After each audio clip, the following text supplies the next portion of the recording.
matters. But you will stay with us as we look at a ceasefire, of course, between Cambodia and Thailand. Cambodia is calling now for the immediate release of 20 of its soldiers that it says is detained by Thailand following recent clashes. The soldiers were captured during 5 days of intense fighting, which left at least 43 people dead and displaced over 300,000 civilians.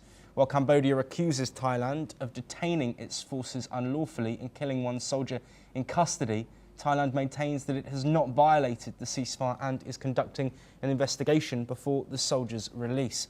Both nations have been urged by international parties, including Malaysia and the United States, to resolve the conflict and de-escalate tensions, with further diplomatic talks scheduled for early August. This ongoing dispute, rooted in a decades-old border conflict, continues to fuel instability in the region. Well, Professor Tolaraya, thank you for staying with us. Of course, a fragile ceasefire that it is still holding currently between Thailand and Cambodia, but a risk of potential further tensions, with 20 soldiers also being held and requested to be returned.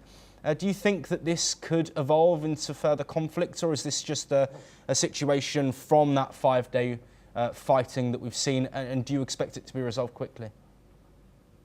Well, first of all, I must express an opinion that it's a very unfortunate war, and we're lucky that both sides managed to attain a ceasefire and are keeping it now. That's very fortunate, with the support both of Donald Trump and Malaysia.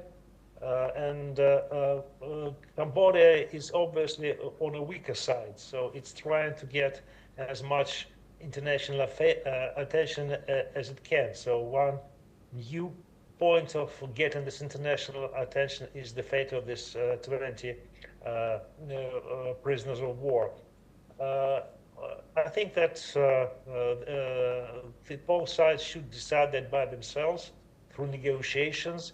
It's not a major issue, and mobilize international support to beef up the position of one of the sides, I think it's not constructive. They should decide it by themselves through direct negotiations and keeping the ceasefire and de-escalating this conflict.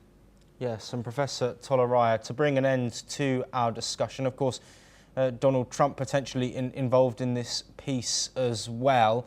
How key is it that international support on stopping any further escalation remains? China have been outspoken, as well as Malaysia, of course, who are currently host of the ASEAN nations and chairing those meetings. Is it really required that now, in order to avoid further tensions, that there is a real international effort here?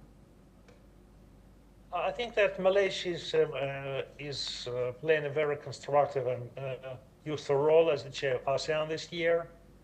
They're doing a good job, and there's just a need just to put this conflict on a low burner, back burner, just to avoid any escalation and avoid trying to solve it by force, because they've been trying to solve it for decades, if not centuries, in fact, and that has been successful. So now, yes, the less attention is paid to this internationally, and the less actors are involved, I think the better.